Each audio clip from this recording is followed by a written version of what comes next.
की इस वीडियो में हम समझेंगे भवन निर्माण योजना के बारे में, जो कि हड़प्पा वासियों ने किस प्रकार के इतना बेहतरीन स्ट्रक्चर का अपना घर बनाया हुआ है। आइए तो आज के इस वीडियो में हम समझते हैं भवन निर्माण योजना के बारे में, जो कंस्ट्रक्शन है उनके बिल्डिंग का किस प्रकार से हुआ करता था, उन सारी चीज़ों को हम समझेंगे आज की इस वीडियो में। बहुत ही रोचक होने वाली है ये आज की वीडियो। इस वीडियो को पूरे लास्ट तक ज़रूर देखें दोस्तों।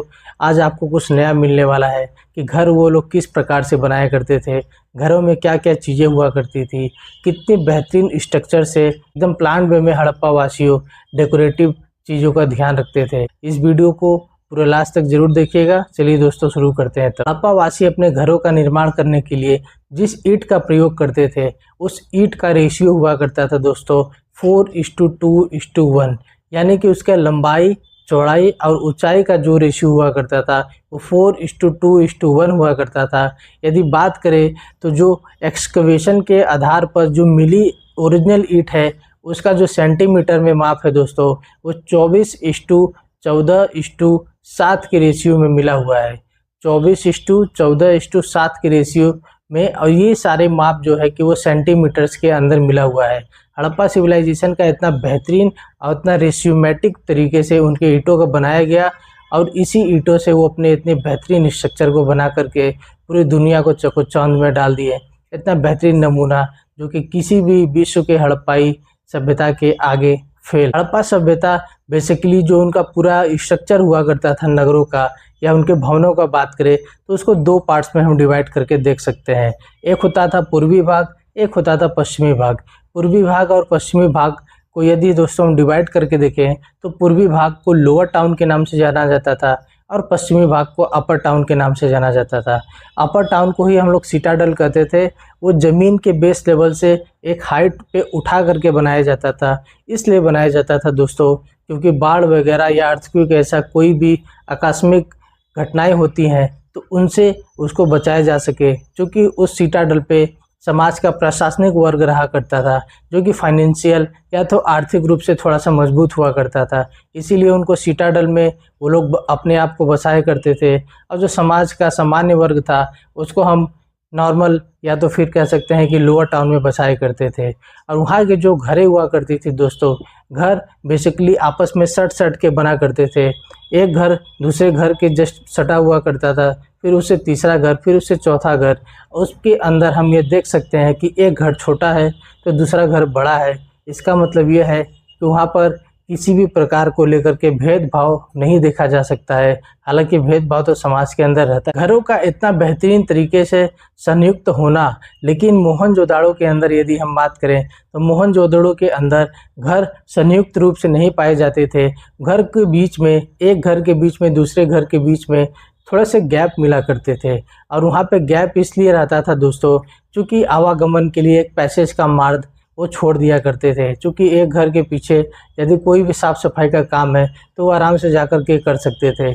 इसीलिए मोहनजोदड़ो जैसा एकदम बेहतरीन नमूना और बेहतरीन स्ट्रक्चर पे बनाया गया घर आज तक किसी भी सिविलाइजेशन के अंदर हम नहीं देख सकते हैं। जितना बेहतरीन तरीके से सिविलाइजेशन को बसाया गया था हड़प्पा वासियों के द्वारा। मोहनजोदड़ो के अंदर यदि हम भवनों का बात करें, घरों का बात करें, तो उसके अंदर बेसिकली एक कोर्ट यार्ड पाया जाता था। कोर्ट यार्ड जिसको हम आंगन कहते हैं, और तीन तरफ कमरे हुआ करते थे। तीन तरफ कमरे हुआ करते थे और बीच में एक कोर्ट यार्ड या आंगन हुआ करता था। और उस पूरे मकान के अंदर एक स्नानागार होता था और एकदम सुव्यवस्थित तरीके का एक नाली, जिसको ड्रेनेज पैटर्न कहते हैं, वो ड्रेनेज पैटर्न रोड के मेन पैटर्न पे जाकर के मिल जाता था। और वहाँ से गंदी पानियाँ वहाँ से निकल करके मेन रोड के थ्रू जाकर के कहीं पर ड्रेन हुआ करता था। तो इतना बेहतरीन तरीके से बनाया गया एक एक घर। उससे एक एक घर के अंदर हम कुएं को देख सकते हैं। प्रत्येक घर के अंदर कुएं मिलते थे दोस्तों, और एक स्नानागार होता था। ड्रेनेज पैटर्न हुआ करता था। तीनों तरफ मकान हुआ करते थे, बीच में आंगन हुआ करता था। इतना बेहतरीन और इतना टेक्निकल दिमाग से बनाया गया भवनों का निर्माण सिर्फ और सिर्फ मोहनजोदड़ो या तो फिर इंडस वैली सिविलाइजेशन के अंदर ही हम देख सकते हैं। यदि हम बात करें वहाँ पे मकानों के जो नींव होते थे, जो प्लिंथ होते थे, नींव का मतलब कि जो घर बनाने से पहले हम गड्ढा खोद करके उसका नेह भरते हैं, जैसे कि आज के डेट में भी होता है। अब तो लिंटर मार के आदमी काम चला लेते हैं, लेकिन पहले क्या होता था दोस्तों कि उसका पूरा बाकायदे खुदाई होता था 5 फीट तक। 1.5 फीट 2 फीट चौड़ा 5 फीट गहरा उसका खुदाई होता था। उसके अंदर कोई भी टेढ़ा मेढ़ा या कोई जो खराब ईंटें हुआ करते थे उसको भर करके फिर उसका एक बेस बना करके उसके ऊपर बिल्डिंग का निर्माण किया जाता था। तो हड़प्पा वासियों ने इतना बेहतरीन दिमाग लगाया कि प्लिंथ को भरने का भी दिमाग सबसे पहले यदि हम लोग को किसी ने दिया तो हड़प्पा वासियों ने दिया। हालांकि हड़प्पा वासियों में यदि हम मोहनजोदड़ो में देखें तो मोहनजोदड़ो के अंदर हमें बेहतरीन प्रकार की ईंट जो कि नेह में यूज किया गया था वो नहीं मिलता है, कोई टूटा फूटा ईंटें ही मिलती है।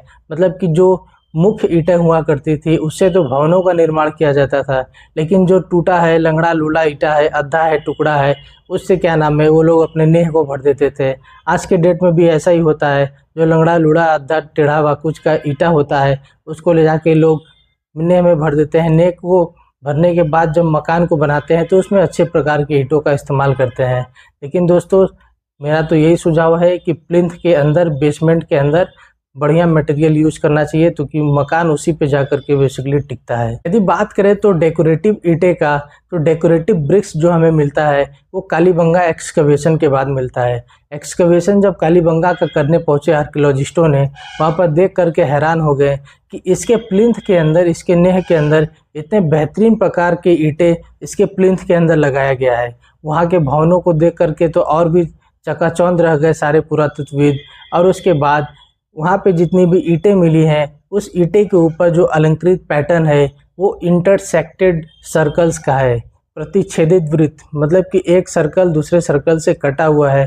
जैसे कि ऑडी कार में आप उसका लोगो देख सकते हैं, बिल्कुल उसी प्रकार से ईंट के ऊपर वो पैटर्न बनाया गया था। हड़प्पा वासियों ईंट को बनाने के लिए जिस पैटर्न का यूज़ करते थे, जिस मेथड का यूज़ करते थे, उसको हम इंग्लिश बॉन्ड मेथड के नाम से जानते हैं।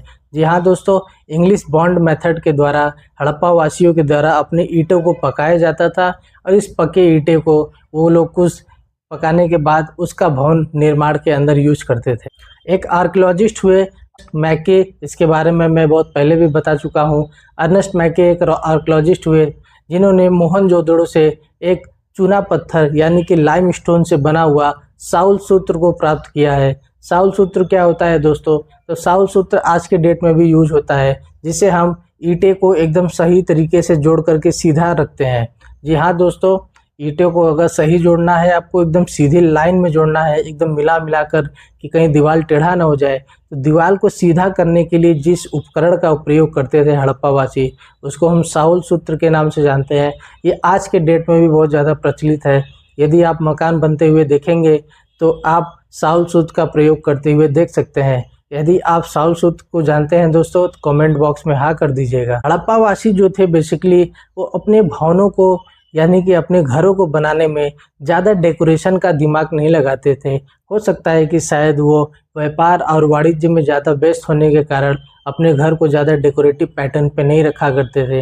हालांकि कुछ ऐसे आर्कियोलॉजिस्टों के द्वारा सजेशन दिया गया है कि वो डेकोरेशन के लिए लकड़ियों का प्रयोग किया करते थे, लेकिन लकड़ी समय के साथ साथ नष्ट हो जाता है दोस्तों, इसीलिए इसके प्रमाण समक्ष रूप से सामने नहीं आए हैं। इसीलिए इसके बारे में कहना थोड़ा सा उचित नहीं होगा कि वो लकड़ी का प्रयोग अपने घर को डेकोरेशन के लिए यूज करते थे या नहीं करते थे। एक बात और है दोस्तों कि वहाँ पे जितने भी भवन का निर्माण किया जाता था पूरे इंडस वैली सिविलाइजेशन के अंदर, पूरे हड़प्पा सभ्यता के अंदर, पूरे सिंधु घाटी सभ्यता के अंदर एक भी मकान के अंदर आपको खिड़की का साक्ष्य नहीं मिलता है, खिड़की का एविडेंस कहीं पर भी नहीं मिलता है। There is no any evidence of window in any of the houses built in the Indus Valley civilisation, क्योंकि वहाँ पे हवागमन या तो फिर वायु का आना या तो वायु का जाना, हवा के लिए जिसको वेंटिलेशन हम बोलते हैं, वेंटिलेशन के लिए खिड़की वहाँ पे नहीं हुआ करता था।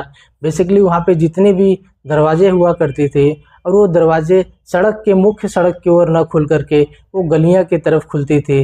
लेकिन इसमें एक अपवाद आपका लोथल है दोस्तों, जहाँ पे जो सड़क है, सड़क के मुख्य सड़क की तरफ वहाँ पे दरवाजे खोली जाती थी और वहाँ पे गलियों की तरफ दरवाजे नहीं खोला जाता था, वो पैक रहता था बिल्कुल। ऐसे ही इन्फॉर्मेशनल वीडियो देखने के लिए मेरे चैनल को सब्सक्राइब करिए। मिलते हैं किसी दूसरे नेक्स्ट इन्फॉर्मेशनल वीडियो में, तब तक के लिए धन्यवाद।